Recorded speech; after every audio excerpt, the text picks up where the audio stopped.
네, 창세기 6장 3절 4절입니다.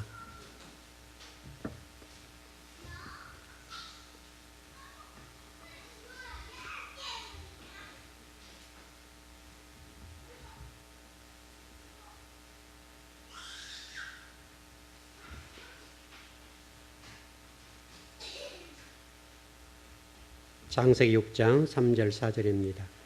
네, 같이 한번 합독하겠습니다. 여호와께서 이르시되 나의 영이 영원히 사람과 함께하지 아니하리니 이는 그들의 육신이 됨이라. 그러나 그들의 날은 120년이 되리라 하시니라. 당시의 땅에는 네피림이 있었고 그 후에도 하나님의 아들들이 사람의 딸들에게 들어와 자식을 낳았으니 그들은 용사라 고대 명성 있는 사람이었더라. 아멘. 어떻게 명절을 잘 지내셨어요? 네.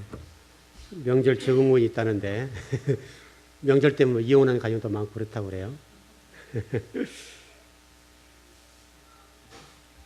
예, 오늘 밤에는 성도라는 복이 얼마나 큰가 그걸 좀 공부해 보려고 합니다.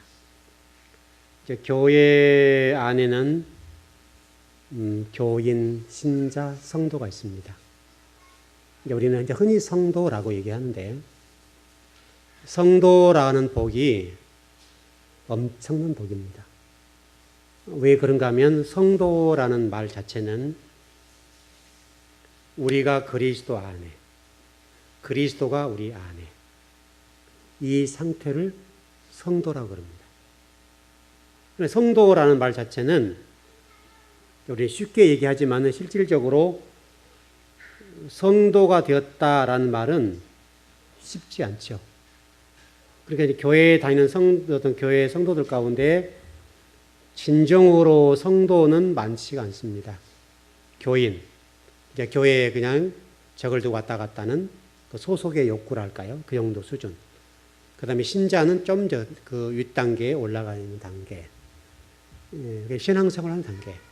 성도는 곧 우리의 삶 자체가 그리스도인의 삶의 발자취를 그대로 따라가는 것. 그 상태가 되어버리는 것이죠.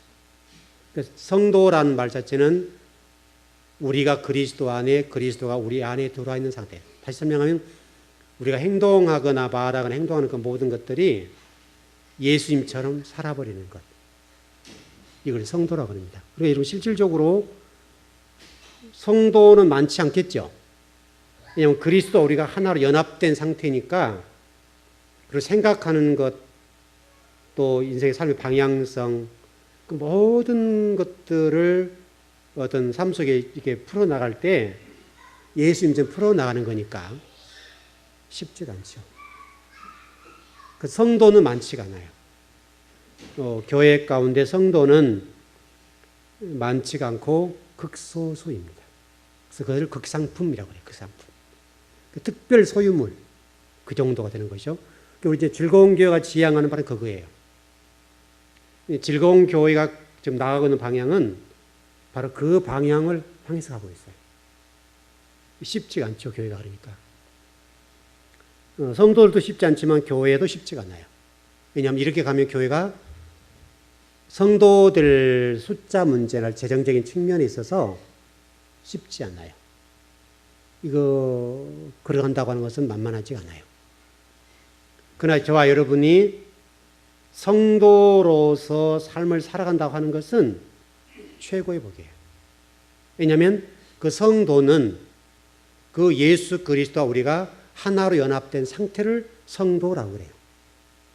여러분 쉽겠어요? 어렵겠어요? 굉장히 어렵죠. 생각하고 말하고 행동하고 모두 추구하는 그 모든 것들이 주님이 걸어가신 것처럼 걸어가는 거니까 또 뭐 지향하는 바를 생각, 의식, 구조, 세계관 이 모든 것들이 다 그런 거니까 만만하지 않죠. 그래서 성경에서는 이것을 하나님 백성이라고 그래요. 또 왕 같은 제사장, 어린 양의 신부, 또 성도. 다시 설명하면 예수 그리스도와 우리가 하나로 연합된 상태, 그것을 하나님의 나라, 통치의 개념이니까 하나님의 나라, 왕 같은 제사장 또는 신부, 교회, 어린 양, 이렇게 어린 양의 신부 이렇게 좀 선명한단 말이죠. 쉽지가 않아요. 실제로 여러분 성경 전체 끝에 보면 어린 양의 신부 또 그다음에 예수 그리스도 그 예루살렘 성전을 향한 처소를 준비해 놓고 거기에 들어갈 사람 누군가 이런 식으로 되어 있기 때문에 정말 혼인잔치에 참여할 만한 성도의 그 자격 조건을 보면 바로 여기에 해당되는 거예요. 그래서 여러분 반드시 하나님 대신 예수 그리스도와 연합돼서 하나가 되셔야 돼요. 그 상태가 바로 성도의 삶이에요. 이게 신앙생활이에요. 우리 신앙생활을 잘못 이해하면 우리의 어떤 욕구나 우리의 어떤 필요를 채워주는 정도로 수준을 생각하게 되는데 신앙생활은 그게 아니에요. 하나님이 원하시는 그 분량, 하나님이 원하시는 그 어떤 하나님 나라, 또 어떤 신부, 또는 왕 같은 제사장, 어린 양의 신부, 또 성도 다 똑같은 말이에요. 원리로는. 거기까지 이르기까지 우리를 끌고 가시는 건데 최종 목적지는 거기잖아요. 저와 여러분이 지금 거기를 향해서 이렇게 지금 걸어가고 있는 거예요. 근데 이게 굉장히 어려워요. 일단 여러분들이 포기할 게 많아요. 우리 삶을 단순화시켜야 돼요. 복잡할 수가 없어요.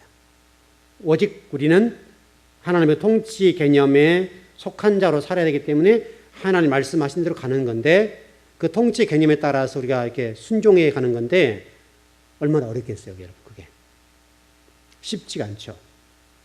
그래서 이 연합된 관계라고 하는 것은 굉장한 복이에요. 그래서 이런 성도는 많지가 않아요. 우리나라 성도들 가운데 전번에 말씀드렸던 것처럼 30%가 구원에 대한 확신이 있다고 하잖아요. 구원에 대한 확신이 30% 정도로 보는 거니까 그 30% 가운데 그 가운데 교인이 신자 있을 것이고 성도가 있을 거 아니에요. 그럼 실질적으로 성도의 숫자, 우리 한국의 성도 숫자가 1000만이라고 보더라도 1000만에 300만 정도를 보는 거니까 300만 가운데 교인, 신자, 성도가 있을 거란 말이죠. 그 안에도. 구원의 확신의 문제가 그 정도니까. 그럼 실질적으로 우리가 정말 그리스도와 연합되었다라고 하는 성도의 숫자적인 측면은 극소수에 불과해요. 여러분 모두가 거기에 좀 속했으면 좋겠어요. 우리 교회 여러분 그걸 향해 가는 거예요.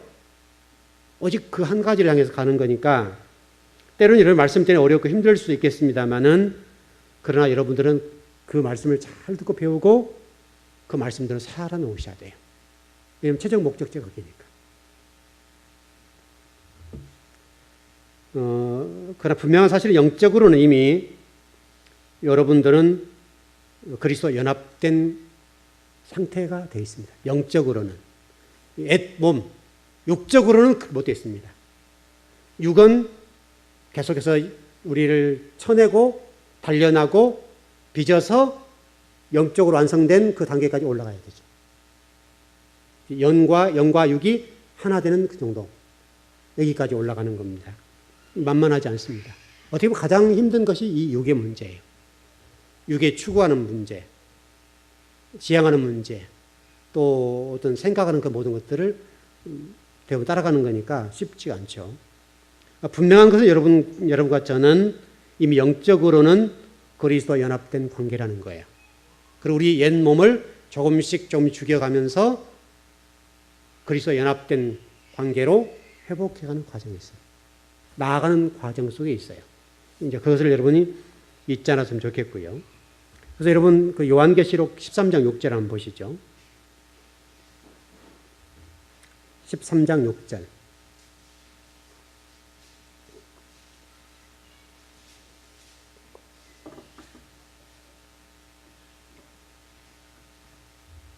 예, 다 찾으셨나요?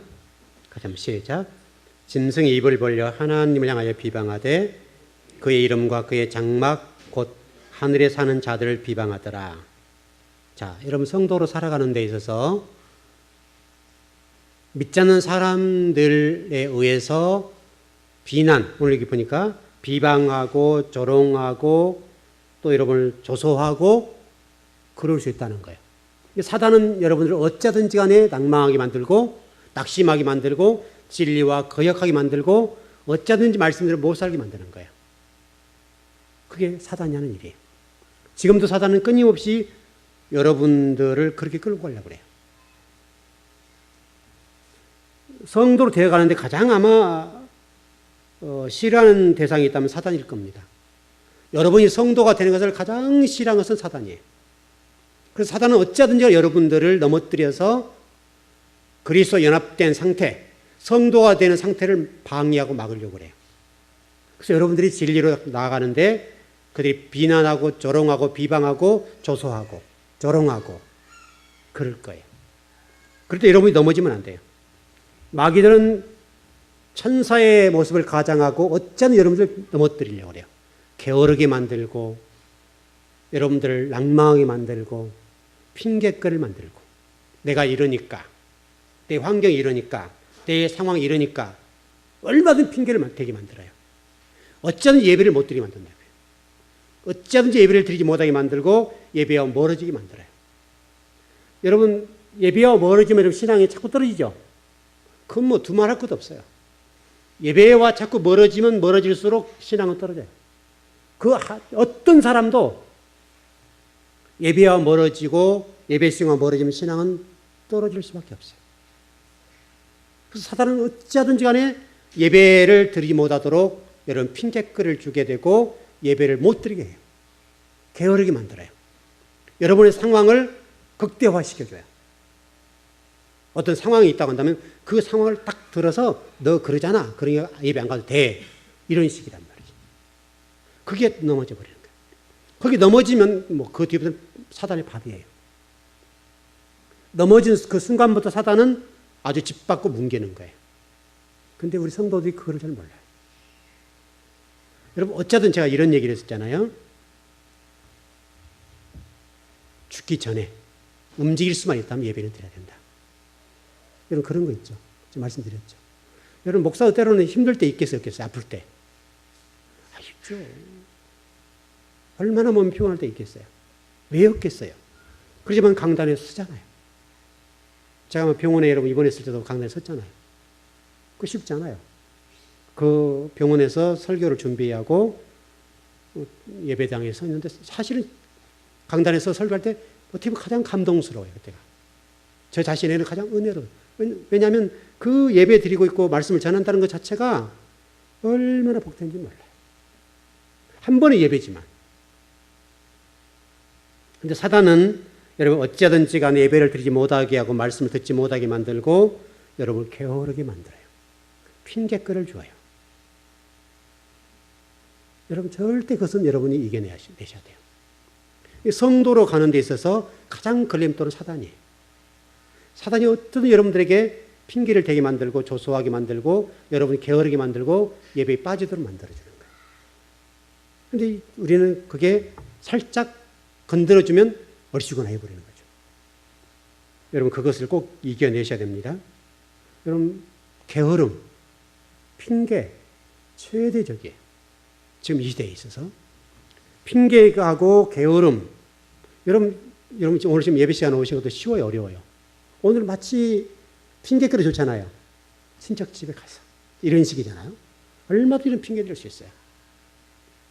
그러나 여러분들 지금 오신 거 감사하게 생각하는데 가장 좋아하실 분은 하나님이실 거예요. 물론 이제 뭐 시골에 가신 분도 계시겠습니다만은 여러분 어떻든 예배를 위해서 오셨다는 것 자체는 굉장한 복이에요. 여러분 성도가 꼭 되셔야 됩니다. 성도. 성도는 그 사단의 교묘한 그 꼬드김이라 합니까?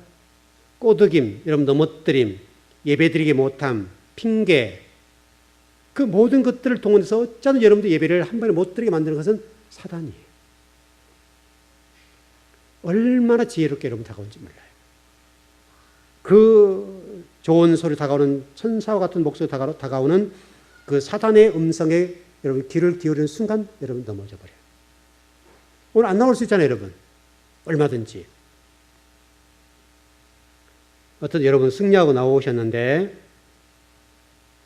여러분이 앞으로 인생을 사시는 동안에도 신앙생활 하는 동안에 그 게으름과 핑계거리와 또 여러분들 얼마든지 그 환경과 상황에 의해서 어떤 이유를 댈 수 있는 어떤 것들, 그 어떤 것들을 여러분 제공되어질 때 그것을 과감하게 물리치시고 예배를 잘 드리십시오. 답은 그거밖에 없어요. 예배를 잘 드리는 거예요. 여러분, 예배 잘못 드린 분들, 예배를 소홀히 하는 분들이 신앙이 성장하거나 하는 복과 은혜를 받은 사람이 있는가 보세요.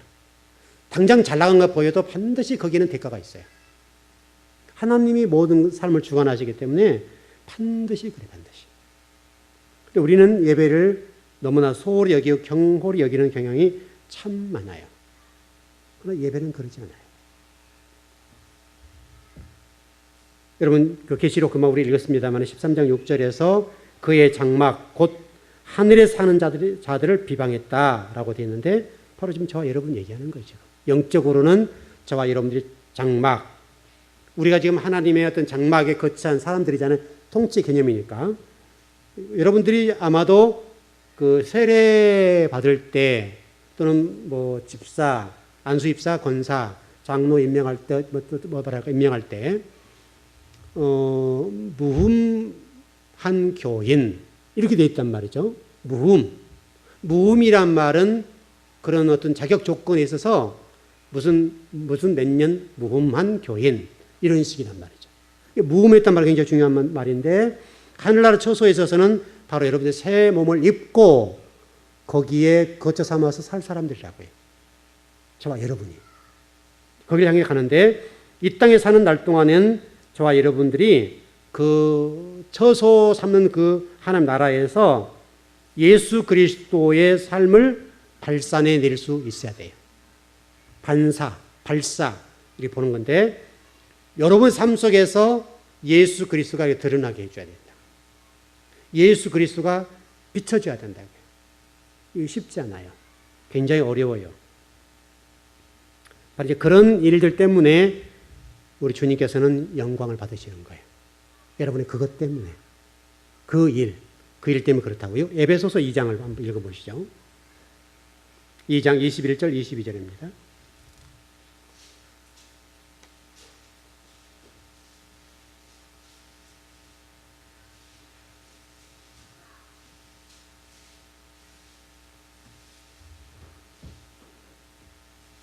예, 에베소서 2장 21절 22절입니다. 예, 시작. 그의 안에서 건물마다 서로 연결하여 주 안에서 성전이 되어가고 너희도 성령 안에서 하나님의 거하실 처소가 되기 위하여 그리스도 예수 안에서 함께 지어져 갔느니라. 여러분, 그리스도 예수, 우리가 지금 예수 그리스도 주로 많이 그런데 그리스도 예수라고 되어 있는 것을 참 주목해 봐야죠. 우리 창세기에서 이미 공부했던 것처럼 그리스도 예수. 첫째에서 셋째, 넷째에서 여섯째 예수, 첫째, 셋째가 그리스도. 이렇게 지금 정리되어 있으니까 결국은 신앙생활에 있어서 예수 그리스도를 믿는 건데, 섬기는 거 믿는 건데, 예수님은 초림하신 분, 그 초림하신 십자가를 지시고 돌아가신 그 상태를 그리스도 이렇게 믿는 거니까 결국 저와 여러분들이 부활하신 예수 그리스도 그게 나가야 된단 말이죠. 물론 여기 에베소 2장 21절 22절은 은유라는 표현과 직유라는 표현들이 좀 표현되어 있는데 여러분과 제가 영적인 어떤 신분적인 측면을 이런 식으로 설명해 놨어요. 영적인 신분을 은유와 직유라는 과정을 통해서 이런 설명을 좀 해 놓았어요. 그래서 지금 이 말씀 가운데 하나님이 우리를 거처 삼아서 처 삼아서 하나님의 영광을 드러내게 하겠다는 거예요. 저와 여러분의 삶의 자체가 하나님의 처소가 되어서 하나님의 영광을 드러내는 도구로 만들어 주시겠다. 여러분 삶 속에서 하나님의 영광이 드러나는 거예요. 이게 우리 그리스도의 삶이에요. 처소를 삼았다는 것은 굉장히 복이에요. 처소의 역할은 부활하신 예수 그리스도 드러내는 거, 이런 것들이니까 저와 여러분이 인생을 살아가면서 하나님의 처소가 되어서 빛을 발사하고 진리를 발사할 수 있다. 반사. 다시 이게 거울처럼 이렇게 반사한다. 이 말인데 굉장히 중요한 복이에요. 저와 여러분이 그 성경에서 이렇게 설명이 되어 있어요. 그리스도로 옷 입는다. 그리스도 옷 입는다 말이 바로 그 말이에요. 그리스도 옷 입었단 말은 여전히 우리 몸은 옛 성품이지만은 그리스도의 진리 말씀과 그리스도의 성품을 닮아서 우리 삶을 통해서 그리스도에 나타날 수 있도록. 여러분 굉장히 어려워요. 이게. 어떤 신앙생활의 마지막 단계 거기에요. 굉장히 어려운 부분이에요. 이 과정은 쉽지가 않아요. 거기까지는 많은 어려움이 있다고요. 그래서 이것을 새 사람을 입는다라고 표현도 할 수 있겠고, 장막을 입는다, 처소를 입는다, 신부의 옷을 입는다, 또는 제사장의 옷을 입는다, 영광으로 옷 입는다, 의와 진리로 거룩한 옷을 입는다. 이런 표현들이 될 수가 있습니다. 그래서 신의 성품에 참여한다는 말이 바로 이런 말입니다. 신의 성품에 참여한다는 말은 곧 우리의 신이 될 수 없지만은 그리스도의 삶처럼 내 모든 삶을 통해서 그리스도가 반사되는 것. 이게 다시 보여주는 것, 비춰주는 것. 굉장히 어려운 삶이죠. 굉장히 어려운 삶이고, 그 정도 신앙생활 한다고 하는 것은 쉽지 않아요. 굉장히 어려운 단계예요.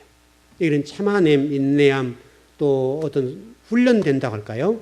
훈련돼야 되고, 모든 것들이 좀 말씀에 근거에 비추어서 삶을 살아야 되니까 만만하지 않아요. 쉽지 않아요. 어려워요.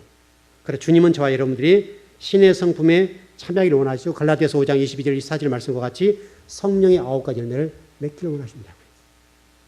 만만하지 않아요. 쉽지 않습니다. 우리 이사야서 59장 16절 18절 한번 보시죠.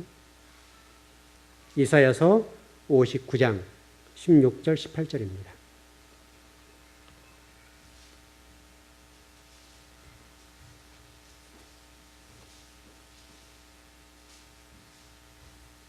이사야서 59장 16절 18절입니다.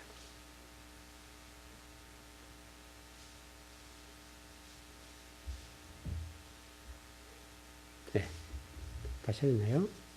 이사야서 59장 16절에서 18절입니다. 네, 시작. 사람이 없음을 보시며 중재자가 없음을 이상히 여기셨으므로 자기 팔로 스스로 구원을 베푸시며 자기의 공의를 스스로 의지하사 공의를 갑옷으로 삼으시며 구원자를 자기의 머리에 써서 투구로 삼으시며 보복을 속옷 삼으시며 열심을 입어 겉옷을 삼으시고 그들을 행위도록 갚으시되 그 원수에게 분노하시며 그 원수에게 보응하시며 섬들이 보복하실 것이라. 잘 보십시오. 여기 지금 보니까 중보자 예수 그리스도를 전투하는 백성으로 표현하는 말씀이에요. 예수 그리스도를 전투하는 백성을 설명하는 부분인데, 공의를 스스로 의지하사 공의를 갑옷으로 입으셨고, 그렇죠? 공의를 갑옷. 전번에 여러분 그 공의란 말을 배웠었죠, 우리. 공의와 이 두 가지를 설명했었던 부분 설명했는데, 바로 이 부분을 지금 말씀하는 거예요. 공의로 갑옷을 삼으셨고, 구원을 자기의 머리에 쓰셨고, 투구로 삼으시고, 보복을 속옷으로 삼으시고, 열심을 입어 겉옷을 삼으시고, 그의 행위대로 갚으셨다. 바로 전투하시는 중보자 예수 그리스도를 설명하는 것인데, 바로 지금 중보자된 예수 그리스도 제사장의 관점에서의 이 부분을 설명하고 있는 거예요. 에스겔도 똑같은 말씀이 있어요. 에스겔도 바로 이 옷이란 부분을 설명해서 제사장 옷을 설명하는 것인데, 바로 이사야서 지금 오늘 59장의 말씀과 똑같은 말씀들이에요. 성경 전체로 에베소 6장에서도 그렇게 되어 있잖아요. 다 똑같은 말씀이에요. 자, 우리 에베소서를 같이 한번 보시죠. 6장 10절 18절입니다. 성경은 바로 저와 여러분들에게 지금 이 옷이란 관점을 통해서 저와 여러분도 예수님과 똑같은 삶을 살아야 된다는 설명하고 있는 거예요. 에베소서 6장 10절 18절입니다. 조금 긴데요.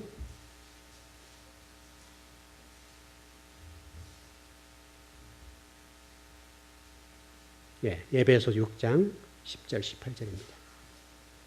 예, 시작. 끝으로 너희가 주 안에서와 그 함의 힘의 능력으로 강건하여지고 마귀의 가기를 능히 대적하기 위하여 하나님의 전신 갑주를 입으로 우리의 싸움은 혈과 육의 상대가 하는 것이 아니요 통치자들과 권세들과 이 어둠의 세상 주관자들과 하늘에 있는 악의 영들을 상대함이라. 그러므로 하나님의 전신 갑주를 취하라. 이는 악한 날에 너희가 능히 대적하고 모든 일을 행한 후에 서기 위함이라. 그런즉 서서 진리로 너희를 허리띠를 띠고 의의 호심경을 붙이고 평안의 복음이 준비한 것으로 신을 신고 모든 것 위에 믿음의 방패를 가지고 이로써 능히 악한 자의 모든 불화살을 소멸하고 구원의 투구와 성령의 검 곧 하나님의 말씀을 가지라. 모든 기도와 간구를 하되 항상 성령 안에 기도하고 이를 위하여 깨어 구하기를 항상 힘쓰며 여러 성도를 위하여 구하라.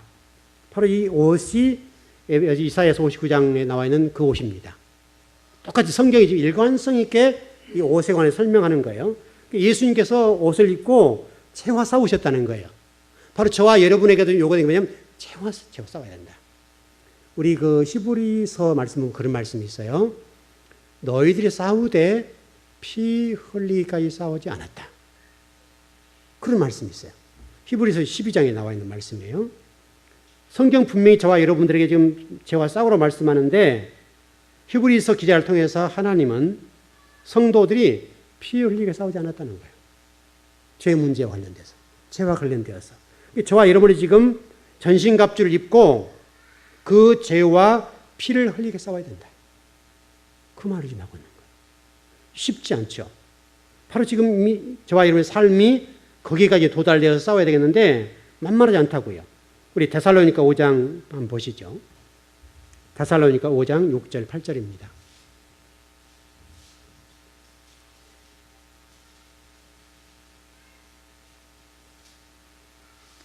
다 똑같은 말씀입니다. 데살로니가 5장 6절 8절. 네, 시작. 그러므로 우리는 다른 일과 같이 하지 말고 오직 깨어 정신을 차릴지라. 자는 자들은 밤에 자고 정신을 차리고 믿음과 사랑의 호심경을 붙이고 구원의 소망의 투구를 쓰자. 네, 8절까지. 맞죠? 네. 호심경을 아시죠? 앞에만 이거. 뒤는 없어요. 흉배는 앞뒤가 있는 거고 호심경은 앞에만 있는 거예요. 호심경. 성도들은 전진만 있어요. 후퇴 없어요. 오직 진리 말씀 갖고 앞으로 가는 거예요. 그러기 위해서 여러분 정신을 차리고 깨워서 근신하고 기도해야 된다 이거예요. 그게 가능하다. 결국은 저와 여러분의 신앙의 문제예요. 예수님은 죄와 공존할 수 없어요. 성도도 죄와 공존할 수가 없어요. 우리 속에 내주에 계신 성령님은 죄와 공존할 수가 없어요. 그래서 우리는 피 흘리게 싸워야 되는 거예요. 정말 그 순결한 자로서 살아가는 것, 바로 이게 신앙생활이에요. 신앙생활은 전신갑주를 입고 죄와 싸우고 세상과 싸우는 거예요. 여기에 여러분 안주하는 곳이 아니에요. 그래서 성도들이 좀 착각하는 부분이 뭐냐면 이 땅에 안주라는 생각을 많이 하는데 이곳은 안주하는 장소가 아니에요. 이곳은 잠시 머물렀다 가는 곳이에요. 저와 여러분이 이 세상에서 함께 공존할 수 있는 장소는 아니에요. 우리는 그 세상 속에 나가서 죄와 싸우고 지옥 갈 백성들을 천국 백성 만드는 그 일을 위해서 부름받았어요. 한 영혼이라도. 누가 구원받을 될지 모르니까. 예비된 백성인지 모르니까 하는 건데 바로 그것이 신앙생활이에요. 여러분 지금 우리 계속 창세기 지금 6장에 네피림 공부하는 건데 좀 결론을 정리해 보십시다. 지금 계속 공부했던 내용이 뭐냐면 한마디로 딱 요약하면 뭐냐면 혼인관계 왜곡의 문제예요. 혼인관계 왜곡. 노아 홍수 사건은 지금 창세기 6장에서부터 결론적으로 설명이 뭐냐면 혼인관계. 하나님과 여러분의 혼인관계. 하나님과 성도의 혼인관계 왜곡. 여기에 대한 심판의 문제를 다루고 있고 이 문제가 잘 정리된다고 설명하는 것이 성경 전체의 내용이에요. 성경에서 바로 이 문제를 설명하고 있고 이 문제가 성경 곳곳에서 계속 지적하고 있는 말씀이에요. 혼인관계 왜곡. 하나님과 우리의 혼인관계 왜곡되면 이렇게 무시무시한 심판이 있다라고 하는 것을 설명하는 것이 노아의 심판이에요. 이 마지막에 그런 심판이 있을 거예요. 바로 저와 여러분이 하나님과 관계가 잘 정리되어 있어야 돼요. 반듯하게 세워져 있어야 돼요. 이 문제는 절대적인 문제예요. 여러분 이 문제를 소홀히 하면 안 돼요. 이 문제는 실패하면 안 돼요. 또 실수하면 안 돼요. 이 문제는 아주 잘 해놓으셔야 돼요.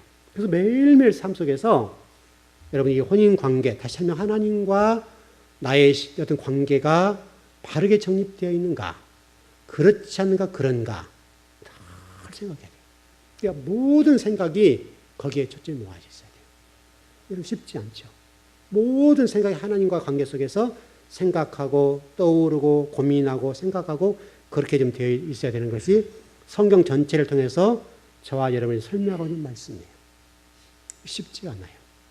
세상에서 여러분 또 삶도 살아야, 여러분 어떤 인생도 살아야 될 거 아니에요? 가정도 꾸려야 될 거 아니에요? 또 뭐 직장, 사업도 해야 될 거 아니에요? 그럼에도 불구하고 그 모든 속에서 진리 말씀, 하나님과의 관계를 늘 의식하고 살아야 된다는 자체가 얼마나 어려운지 몰라요. 이중 삼중이 어려운 거예요. 세상 사람은 이 관계 없이 살아갈 수 있는데 저와 여러분은 그렇지 않아요. 여러분이 어떤 일을 하나 하더라도 이 일이 하나님과 나와의 관계에 어떤 영향을 미칠까 하나 생각하셔야 돼요. 그것이 아주 중요해요. 우리가 간혹 그것을 놓칠 때가 있는데 그것은 혼인관계, 애곡의 문제와 관련되어 있어요.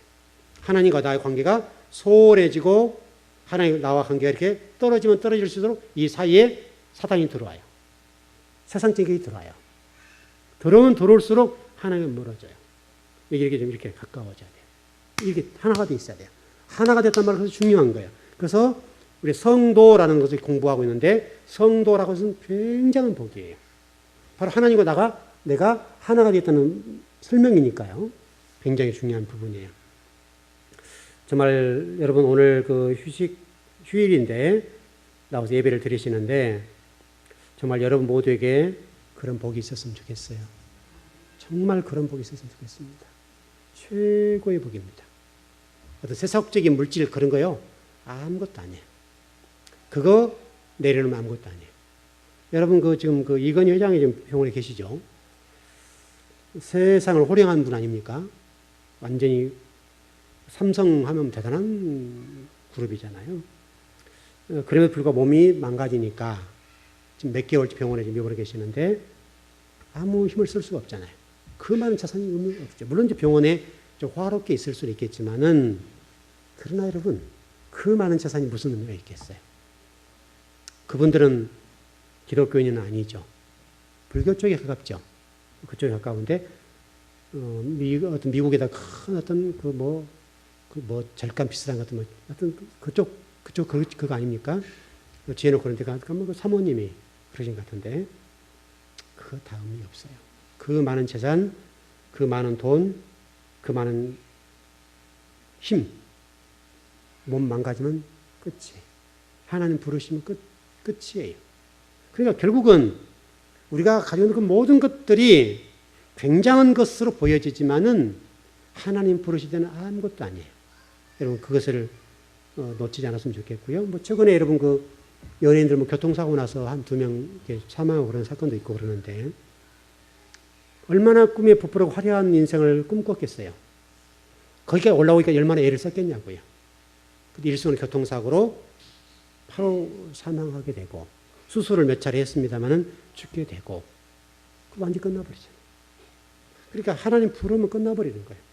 그러니까 여러분과 제가 지금 숨이 붙어 있고 또 하나님 나라와 의를 기도할 수 있고 말씀을 들을 수가 있고 하나님 나라를 위해서 일할 수 있을 때 일하셔야 돼요. 몸 망가지면 일하고 싶어도 할 수 없어요. 몸이 망가지고 몸을 움직일 수가 없으면 하고 싶어도 못해요. 그래서 젊었을 때 일하셔야 돼요. 그래서 우리 교회는 되도록이면 직분자를 젊은 나이를 세우려고 애를 써요. 왜냐하면 다른 교회는 예우적인 차원이잖아요. 근데 우리 교회는 그렇게 하지 않아요. 되도록이면 젊은 분 세워서 젊은 날에 일할 수 있도록 직분자를 세우려고 애를 써요. 왜? 직분은 예우 문제가 아니잖아요. 헌신하라고 주는 거잖아요. 여러분 젊은 날에 직분을 맡았으면 그 직분을 위해서 최선을 다하셔야 돼요. 그건 어마어마한 복이에요. 여러분 그걸 좀 놓치지 않았으면 좋겠고요. 정말 여러분의 사는 날 동안에 또 여러분이 하는 부름받는 그날 여러분의 삶이 좀 복됐으면 좋겠어요. 최고로 복됐으면 좋겠어요. 우리 히브리서 9장을 한번 보시죠.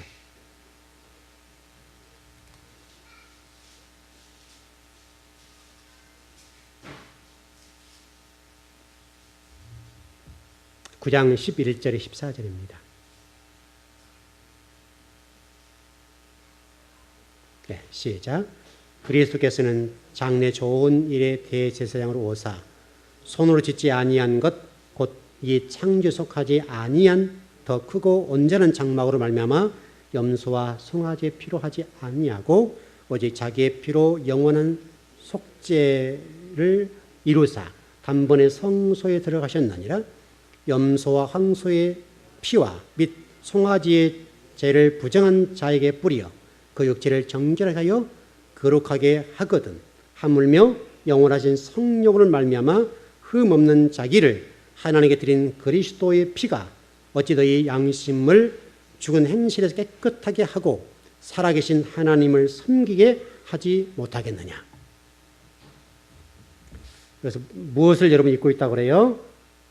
예수 그리스도는 참 장막 처소, 이걸 잊고 있다고 하는 말씀인데 저와 여러분에도 그걸 설명하는 겁니다. 저와 여러분도 그 예수 그리스도 피로 하나가 됐죠. 죄를 씻었으니까 바로 저와 여러분들도 그런 삶을 살고 있어야 된다. 그런 설명입니다.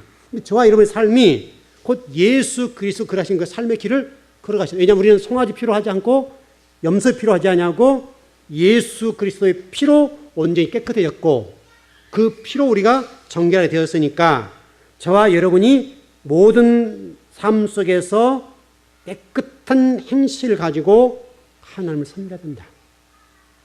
여러분 얼마나 큰 복입니까? 저와 여러분에게 지금 이 복이 주어졌는데 이것이 가시적으로 드러나야 된다. 여러분 삶 속에서. 여러분 만만하지 않죠? 여러분 삶 속에 드러난다고 일단 육신적으로 힘이 들어요.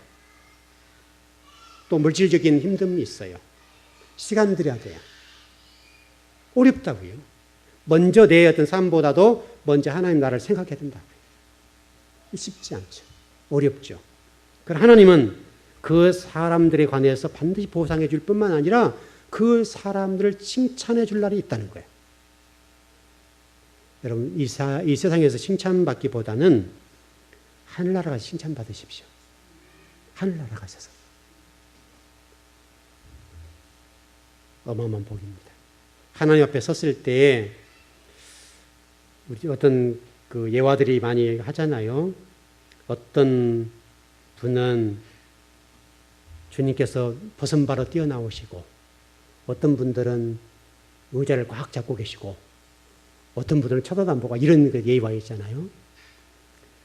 저와 여러분이 하늘나라 갔었을 때 주님께서 벗은발로 뛰어오실 수만 있다면 좋겠습니다. 최고의 복이죠. 자, 한번 좀 정리해 보십시다. 여러분들은 어떤 성도이시나요? 신자시나요? 교인이시나요? 한번 질문해 보십시오. 나는 과연 성도인가? 신자인가? 교인인가? 한번 점검해 볼 필요는 있죠. 이런 수요 기도를 드리면서 한 번 정도로 자문자답해 볼 수 있잖아요. 나의 그러가는 이 삶의 길이 성도로서의 삶의 길인가? 아니면 신자 수준인가? 교인 수준인가? 여러분들 말씀을 받았으면 한 말씀이라도 한번 순종해 보세요. 그게 아주 복이죠.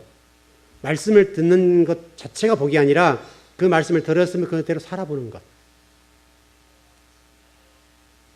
여러분 말씀대로 살기 쉽지 않죠?